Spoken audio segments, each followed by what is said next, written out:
Yo, halo sobat matematika. Di video ini kita akan bahas mengenai sejarah teorema Pythagoras. Ya, teorema Pythagoras. Pasti kalian pernah mendengar tentang teorema Pythagoras. Apakah benar rumus ini ditemukan oleh Pythagoras ataukah rumus ini ditemukan oleh bangsa jin? Nah, sebelum kita masuk ke dalam pembahasannya, ada baiknya kita pahami terlebih dahulu teorema Pythagoras secara definisi. Apa itu teorema Pythagoras? Apakah itu makanan, minuman, atau lain sebagainya? Oke, teorema Pythagoras sendiri adalah hubungan mendasar dalam geometri Euklidean di antara tiga sisi segitiga siku-siku. Ini menyatakan bahwa luas kotak yang sisinya adalah sisi miring, yaitu sisi yang berlawanan dengan sudut kanan atau sudut siku-siku, sama dengan jumlah area kotak di dua sisi lainnya. Atau dalam penjelasan lainnya, yaitu suatu segitiga siku-siku jumlah kuadrat dari sisi yang saling tegak lurus sama dengan kuadrat dari sisi-sisi miringnya. Rumusnya adalah A kuadrat ditambah B kuadrat sama dengan C kuadrat. Kok bisa gitu ya bang? Dari mana itu bang? Oke, saya akan menjelaskan awal mula terbentuknya teorema Pythagoras. Banyak orang mengira bahwasannya Pak Lek Pythagoras adalah orang yang pertama kali menemukan rumus ini. Namun itu salah besar. Pada awal mulanya, pemahaman tentang relasi antara sisi-sisi pada segitiga siku-siku ini sudah digunakan terlebih dahulu oleh bangsa Babilonia dan Mesir kuno 1000 tahun sebelum kelahiran Pythagoras. Hal ini dibuktikan dengan adanya penemuan tablet tanah liat peninggalan bangsa Babilonia yang diperkirakan ditulis pada tahun 1800 sebelum Masehi. Tablet yang dikenal sebagai SI427 digunakan para surveyor tanah kuno untuk menggambar batas yang akurat.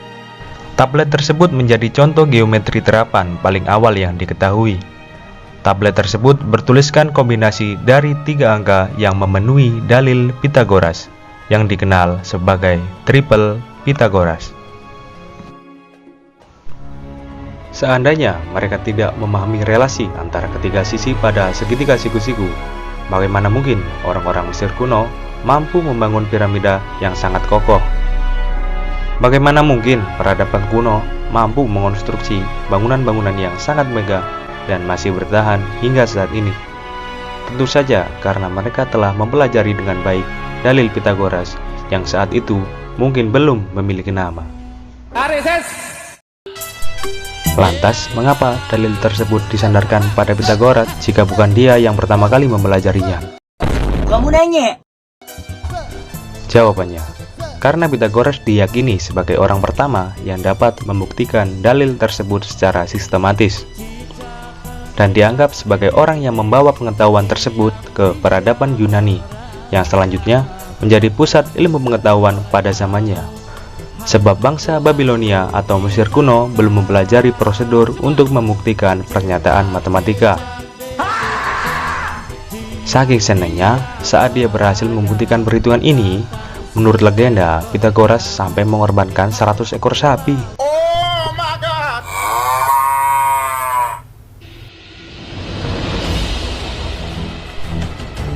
Lalu, siapakah Pythagoras itu?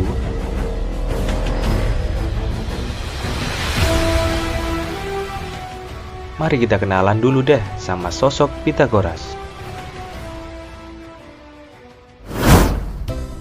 Pythagoras dilahirkan dari pernikahan sah sepasang suami istri, yakni Pak Mnesarchus dan Bu Pythias.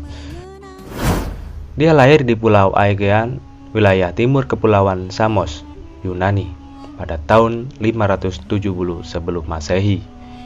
Ibunya yang bernama Bu Pythias adalah penduduk asli pulau itu, sementara ayahnya yang bernama Pak Mnesarchus adalah seorang pedagang permata dari Tirus, Lebanon.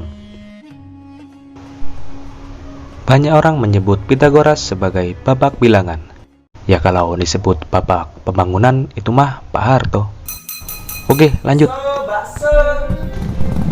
Sepanjang perjalanan hidupnya, ia sering berkelana di berbagai macam tempat, mulai dari ke Mesir, lalu pindah ke Babilonia, hingga sampai Jogja mampir beli gudeg. Enggak, bercanda. Selama berkelana, dia mengumpulkan ilmu dari peradaban tempat dia berkunjung. Kemudian, dia mulai menetap di Kroton, Italia. Disinilah awal mula Pythagoras mengembangkan pengetahuannya dan mendirikan suatu gerakan atau sekolah bernama Pythagorean. Di sekolah ini, Pythagoras mengajarkan pada murid-muridnya bahwa segala sesuatu yang ada di alam semesta ini bisa dinyatakan dalam bilangan-bilangan. Maka dari itu, dia beserta murid-muridnya sangat memuja angka dan rasio-rasio yang bisa dinyatakan dengan bilangan tersebut. Di sekolah yang dia dirikan ini, dia mulai mengatik-atik ilmu yang dia dapatkan saat dia berkelana. Salah satunya adalah pengetahuan tentang relasi antar sisi-sisi segitiga siku-siku yang pada akhirnya muncullah teorema Pythagoras. Konsep Pythagoras pada zaman itu tidaklah sama dengan teorema Pythagoras yang kita kenal saat ini. Sampai saat ini banyak pembuktian yang dilakukan demi memecahkan teorema Pythagoras. Itulah sekilas penjelasan mengenai sejarah teorema Pythagoras dari masa ke masa. Saya Farhan Widiono, pamit undur diri. Wassalamualaikum warahmatullahi wabarakatuh.